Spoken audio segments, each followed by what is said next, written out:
Glória, glória, glória, glória, glória, glória, glória, glória, glória, glória, glória. Aleluia. Glória, glória, glória, glória, glória. Louvado seja o nome do Senhor, meus irmãos. Louvado e bendito é o nome do Senhor Jesus Cristo. A Ele a honra, a glória e o louvor pelos séculos dos séculos. Seja bendito o nome do Senhor. Nome sobre todos os nomes. Nome que abala o inferno. Este nome tem poder. O nome de Jesus. Através deste nome, enfermos são curados. Através deste nome, demônios são expulsos e vidas são libertas. Através deste nome, caídos são levantados. Através deste nome, soberbos são abatidos. Paz, meu irmão Keoma. Alegria te rever por aqui, meu amigo. Deus te abençoe. Quanto tempo, varão. Um grande abraço, viu? Deus te abençoe. Abençoe a tua família, tua vida, o teu ministério. E que o Senhor continue te usando grandemente. Aleluia. Louvado e bendito é o nome do Senhor. Estou aqui no objetivo de edificar a fé dos irmãos, a fé da igreja, através da poderosa e imutável palavra de Deus. Paulo aos Romanos, no capítulo 10, versículo 17, ele diz que a fé vem pelo ouvir e o ouvir da palavra de Deus. Então, meus irmãos, a nossa fé é fortalecida, acrescentada pela palavra de Deus. A palavra de Deus que é a bússola para a nossa vida. Através dela, encontramos a direção certa para chegar nos céus, para chegar às mansões celestiais, para chegarmos na casa do Pai. Glória a Deus, que a mais perfeita paz de nosso Senhor e Salvador Jesus Cristo esteja conosco, meu irmão Keoma. Essa paz incomparável, essa paz sobrenatural, que só Jesus tem e pode nos dar. E nós temos que glorificar a Ele, né, meu irmão? Glorificar a Ele porque Ele implantou no nosso coração essa paz sobrenatural. A paz de Jesus, meus irmãos, a gente pode estar no meio de uma selva de pedra. A gente pode estar no meio do fogo cruzado, no meio da tempestade. Mas se a paz de Jesus habita no nosso coração, com certeza nós conseguimos nos manter seguro, nós conseguimos nos manter sossegado, porque essa paz sobrenatural. Diz o apóstolo Paulo que a paz de Deus excede todo entendimento, porque é uma paz sobrenatural. Está muito além daquilo que nós imaginamos que ela seja, ou possamos entender que ela seja. A paz sobrenatural que o Senhor implantou no nosso coração, e que nessa tarde a paz de Deus venha se fazer presente na minha e na tua vida. Eu preciso de mais paz, você precisa de mais paz. É um dos frutos do Espírito também, descrito por Paulo na sua carta aos Gálatas. Paz, eu preciso de paz, você precisa de paz. E nós sabemos que Jesus, Ele tem paz para nos dar. Então aqui, nessa tarde, meu querido irmão Keoma, obrigado pela interação, meu irmão, obrigado por ter entrado aqui. Obrigado, eu acabei de vir de uma transmissão ao vivo do YouTube. Por bondade de Deus, estou com o canal no YouTube fazem 3 anos. E estamos aí devagarzinho, né? Investindo no ministério que o Senhor tem nos dado. E acabei de vir de uma transmissão ao vivo. Foi uma bênção para a glória de Deus. E pensei, já vou entrar no Facebook e já vou, né? Já estou no carro de fogo do Senhor. E eu vou no Facebook transmitir uma palavra para os meus irmãos, para o povo de Deus. Então aqui brevemente, quero deixar aqui uma breve reflexão, meu irmão Keoma, para mim, para ti, para nós, para toda a igreja do Senhor Jesus Cristo. É aqui em Daniel capítulo 1, versículo 8, um texto bem conhecido nosso, mas eu sempre costumo dizer que a palavra de Deus é uma fonte inesgotável, que está sempre jorrando água limpa, água potável, água que sacia a sede do sedento. A palavra de Deus é como uma fonte inesgotável, sempre tem algo novo para nos oferecer. E por mais conhecido que seja o texto bíblico, eu creio nisso. A gente pode ler o Salmo 23 diversas vezes, mas se a cada uma das diversas vezes que nós lermos o Salmo 23, sempre vai ter algo novo, uma revelação nova, um entendimento novo. Deus sempre vai nos dar a conhecer algo novo da sua palavra, porque a palavra de Deus, o Espírito Santo, ele, o intérprete da Bíblia Sagrada, é ele quem dá vida à palavra de Deus. Portanto, meus irmãos, a palavra de Deus sempre tem algo novo para nos comunicar, nos transmitir, e sempre alimentamos a nossa fé por intermédio desta poderosa palavra. E aqui em Daniel 1:8 diz a Bíblia: porém Daniel propôs em seu coração que não se contaminaria com a porção do alimento do rei, nem com o vinho que ele bebia. Então pediu ao príncipe dos eunucos que ele não se contaminasse. Quero frisar, focar aqui no versículo de número 8, que diz: porém Daniel propôs em seu coração que não se contaminaria com a porção do alimento do rei. Quero enfatizar aqui a decisão de Daniel.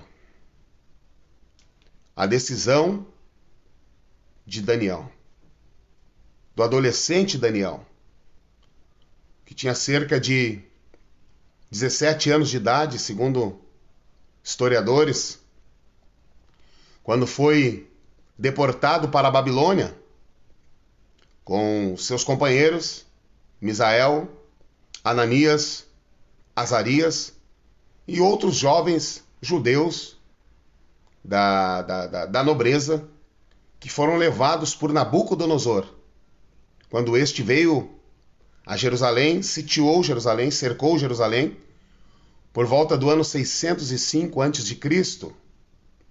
Nabucodonosor veio, cercou a cidade de Jerusalém, o Reino do Sul, uma profecia que Deus já tinha proferido por intermédio do profeta Jeremias, bem como também por intermédio de Abacuque. E quando Nabucodonosor veio a Jerusalém, ele veio no período do rei Jeoaquim, que era o rei que estava reinando em Judá por volta do ano 605 a.C. Então, este cerco, esta invasão de Nabucodonosor a Jerusalém foi, obviamente, por permissão de Deus, do Senhor, o Criador, o nosso Deus eterno e poderoso. Era o trabalhar de Deus na vida do seu povo. Por conta da sua desobediência, por conta da sua rebeldia, Deus então levanta Nabucodonosor como sua ferramenta, como seu instrumento para punir os habitantes de Judá. Então acontece a primeira leva, a primeira deportação, o primeiro exílio do Reino do Sul acontece no ano 605 a.C. O Reino do Sul sofreu no total de 3 deportações pelo exército babilônico. Deus te abençoe, minha esposa, irmã Janice, Deus te abençoe. Obrigado por entrar aqui. Obrigado por me incentivar, por interagir. Que Deus te abençoe no teu trabalho. Em nome de Jesus. Muito obrigado. E Nabucodonosor, então, invadiu Jerusalém, o Reino do Sul, Judá. E nesta leva, na primeira leva, estavam Daniel, Misael, Ananias e Azarias. E o capítulo 1 aqui de Daniel descreve a invasão de Nabucodonosor, do seu exército.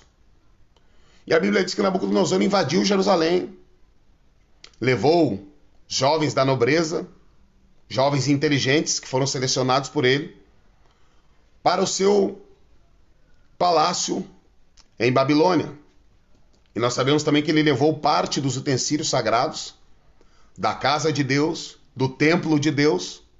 O rei tão audacioso, mas na verdade tudo isto era o próprio Deus instrumentalizando Nabucodonosor para punir Judá, o Reino do Sul, por sua rebeldia, por sua desobediência. Deus é um ser amoroso? É claro que é. Deus é um ser benigno? É claro que é. Deus é um ser misericordioso? É claro que é. Mas o mesmo Deus que é benigno, o mesmo Deus que é amoroso, o mesmo Deus que é compassivo, a Bíblia diz que aquele que batiza com o Espírito Santo e com fogo é o mesmo que tem uma pá na sua mão, e com essa pá ele limpa a sua eira, falando que o mesmo Deus que batiza com o Espírito Santo e com fogo, o mesmo Deus que é amor, o mesmo Deus misericordioso, ele também é juízo, ele também é justiça. Um dos símbolos do Espírito Santo é o fogo. O fogo tem pelo menos 3 funções. Ele aquece, ilumina e purifica. Por essa razão, o fogo é um dos símbolos do Espírito Santo, porque o Espírito Santo nos ilumina, o Espírito Santo nos aquece, mas o Espírito Santo também nos purifica, porque Deus, ele odeia o pecado, mas ele ama a justiça. Deus é um ser justo. Paulo diz aos Gálatas, não vos enganeis, Deus não se deixa escarnecer, de Deus não se zomba. Tudo que o homem plantar, ceifará. E Paulo diz, o que plantares na carne, da carne colherá corrupção, mas o que semear no Espírito, do Espírito ceifará a vida eterna. Então nós sabemos que a Bíblia mesmo diz também que Deus é um fogo consumidor. Então Deus, aqui meus irmãos, no contexto de Daniel, Deus está punindo o reino do sul. Deus está pesando a sua mão sobre Judá e ele instrumentaliza Nabucodonosor com seu exército. Os babilônios eram um exército truculento, era um exército mau, um exército perverso. Eles eram muito truculentos. Quando eles lutavam contra outros exércitos, o exército babilônico era um exército muito forte. E a Bíblia Sagrada diz então que Nabucodonosor entra, cerca a cidade, leva parte dos utensílios sagrados do templo da casa de Deus para a casa do seu Deus ensinar na terra de Babilônia, leva os jovens cativos. Daniel está nessa leva, ano 605 a.C., primeiro exílio que Judá, o reino do sul, sofreu por parte dos babilônios, amando de Deus, amando do Senhor. A Bíblia nos diz então, meus irmãos, que aqui no capítulo de número 1 de Daniel, eu tenho lido no versículo 8, que Daniel, quando é deportado com seus companheiros, Misael, Ananias e Azarias, e está lá no palácio de Nabucodonosor, na terra de Babilônia, a Bíblia nos diz então, meus irmãos, que Nabucodonosor determinou para eles uma alimentação diária, mas eles se negaram, rejeitaram participar e comer da mesa, comer os alimentos de Nabucodonosor. A Bíblia nos diz, meus irmãos, então, que no versículo de número 8 do capítulo 1 de Daniel, que Daniel propôs no seu coração, Daniel assentou no seu coração, ou seja, Daniel, pelo seu livre-arbítrio e determinação, decidiu por não se contaminar com os manjares, não comer das iguarias, melhor dito, de Nabucodonosor. Veja bem a expressão, Daniel assentou no seu coração. Daniel colocou no seu coração. Daniel propôs no seu coração. Daniel, pelo seu livre-arbítrio e determinação, firmou no seu coração não comer das iguarias e dos manjares de Nabucodonosor. A revelação aqui é simples, mas eu creio que poderosa, porque procede do coração de Deus. Nós é quem decidimos a quem queremos servir. Nós é quem temos que decidir a quem queremos seguir. Deus deu o livre-arbítrio ao ser humano. É o ser humano quem decide. É o ser humano quem escolhe.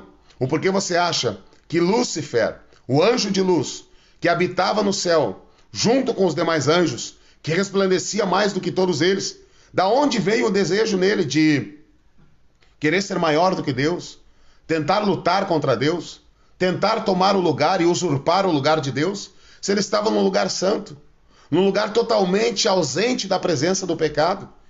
Ele vivia no céu, um lugar de plena paz, de justiça, de santidade, não havia pecado.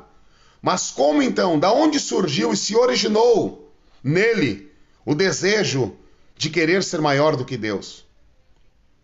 É simples. Pelo seu livre-arbítrio. Deus abençoe, meu querido presbítero Jorge. Presbítero Jorge, grande pregador do Evangelho do Senhor Jesus Cristo.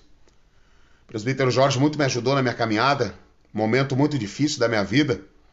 E eu sou muito grato e louvo a Deus pela sua vida Irmão Jorge, muito obrigado pela ajuda, pelo apoio. O senhor faz parte hoje de eu estar de pé.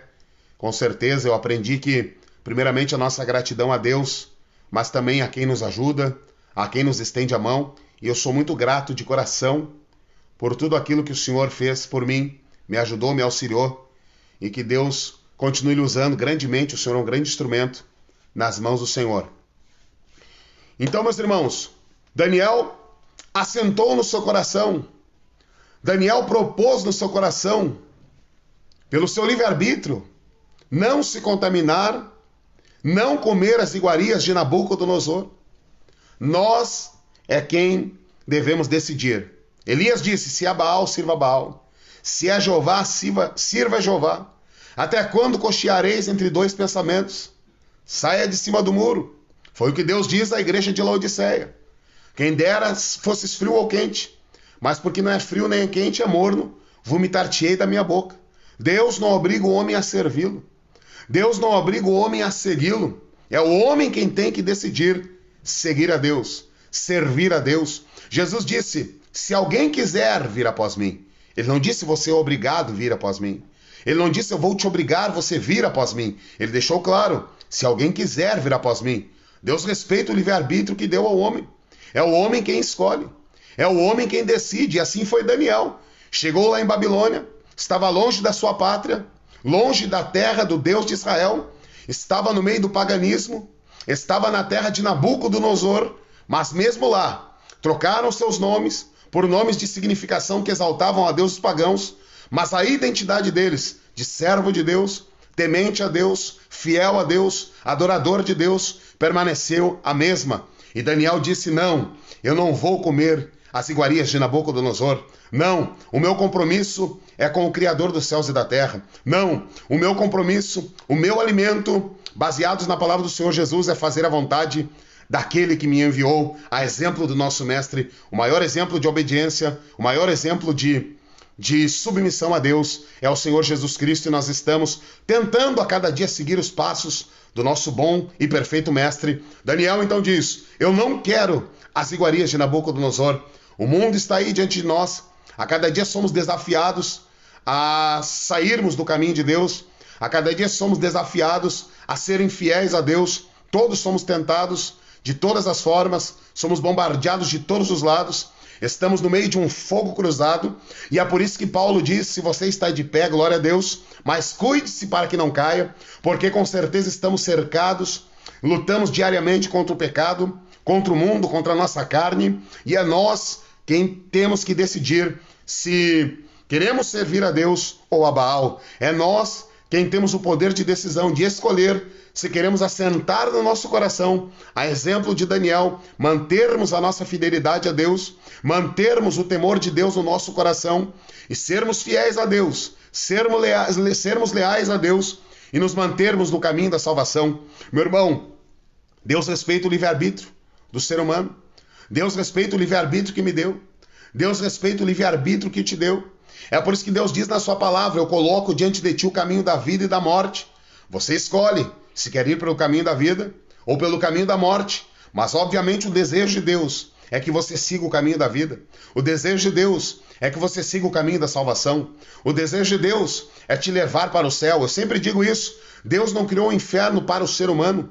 Deus criou o inferno para o ex-Lucifer, porque hoje não tem mais luz de Deus sobre ele.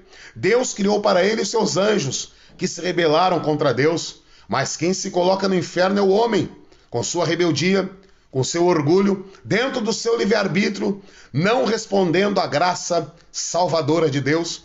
Em Efésios 2:8-9 diz a Bíblia que somos salvos pela graça, não pelos méritos, não pelas nossas habilidades, não pelos dons que temos, não pelos nossos merecimentos, somos salvos pela graça, o favor imerecido de Deus sobre a nossa vida. Já passaram 5 dispensações, a dispensação da inocência em Adão e Eva, a dispensação da consciência em Caim e Abel, a dispensação dos patriarcas em Abraão, a dispensação do governo humano, quando os homens só queriam construir torres na Torre de Babel, e Deus confunde a língua deles, a dispensação da lei em Moisés, e hoje estamos na dispensação da graça, a 6ª dispensação, o favor imerecido de Deus, um novo e vivo caminho que nos foi aberto através da morte redentora e expiatória do Senhor Jesus lá na cruz.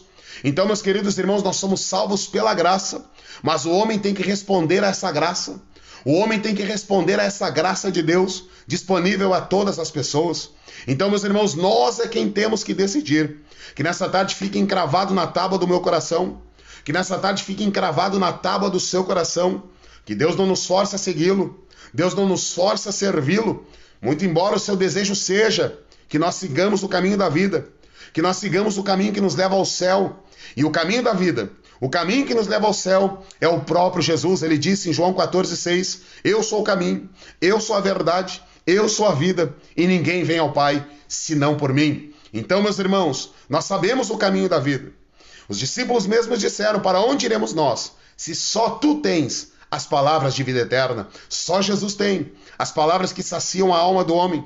Só Jesus tem as palavras de vida eterna. Então, meus irmãos, como Daniel, há um desafio diante de nós. Paulo diz em Romanos capítulo 12: e não vos conformeis com este mundo, mas transformai-vos pela renovação do vosso entendimento, para que experimenteis qual seja a boa, agradável e perfeita vontade de Deus. Paulo está deixando bem claro que o mundo nos desafia todo dia para que nós venhamos nos conformar. O mundo é o sistema regido por Satanás e seus demônios, que se opõem a Deus e a sua palavra. Esse sistema regido por Satanás, esse sistema de drogadição, prostituição, adultério, tudo que se opõe a Deus e a sua palavra, é o sistema regido por Satanás e seus demônios. E dia após dia, Satanás, através desse sistema maligno e perverso, quer nos tentar e nos fazer tropeçar, para que nós venhamos nos conformar com este mundo. E Paulo alerta a igreja em Romanos capítulo 12: não vos conformeis com este mundo, mas transformai-vos pela renovação do vosso entendimento. E eu quero dizer aos irmãos como acontece a renovação do nosso entendimento. A renovação do nosso entendimento. A renovação do entendimento do cristão. Só há um meio, só há uma forma de renovar o nosso entendimento. É pela palavra de Deus. É pela uma vida de oração. É pela uma vida de consagração. Dessa forma, renovamos o nosso entendimento e temos força para vencer este mundo, para vencer este sistema pecaminoso. João disse: eu vos escrevi porque sois fortes, mas vocês são fortes porque a palavra de Deus que vocês ouviram, guardaram ela, porque a palavra permanece em vós, e pela palavra de Deus vocês têm vencido o maligno. Ninguém vence o diabo na sua força, ninguém vence o diabo na sua autossuficiência. O diabo não corre de mim porque eu falo bem. O diabo não vai fugir de você porque você tem uma boa oratória. Tudo isso é dom de Deus. Mas ele não foge de nós. E não nos respeita por isso. A Bíblia diz em Tiago: sujeitai-vos a Deus, resisti ao diabo, e ele fugirá de vós. Então, meus irmãos, o diabo ele só foge. Ele só se sujeita. Ele só respeita o homem e a mulher que está sujeito a Deus, que vive na dependência de Deus, que vive na vontade do Senhor. Então, meus irmãos, Daniel nos deixa aqui um grande exemplo a ser seguido. Ele colocou no seu coração e disse: eu estou longe da minha pátria, eu estou longe da minha terra, eu estou em uma terra estranha. O paganismo domina. Nabucodonosor quer me perverter, mas o meu compromisso é com o Deus do céu. O meu compromisso é com o Deus de Israel. O meu compromisso é com o Deus de Judá. O meu compromisso é com o Deus Todo-Poderoso. Ei, meu querido irmão, nessa tarde que nós venhamos lembrar que o nosso compromisso é com o Deus do céu, que o nosso compromisso é com o Senhor que nos chamou. O nosso compromisso é com aquele que nos libertou. O nosso compromisso é com aquele que nos redimiu. Ei, meu irmão, todos nós somos desafiados diariamente a sermos infiéis a Deus. Todos somos seres humanos limitados.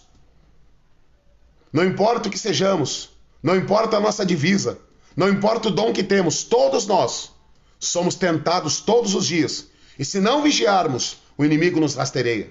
Se não vigiarmos, o inimigo nos derruba. Por isso que Paulo, o grande filósofo, teólogo, o grande missionário, ele disse: aquele que está em pé, cuide-se para que não caia. E a maneira de nos cuidarmos quando estamos de pé é nós vivendo aos pés do Senhor.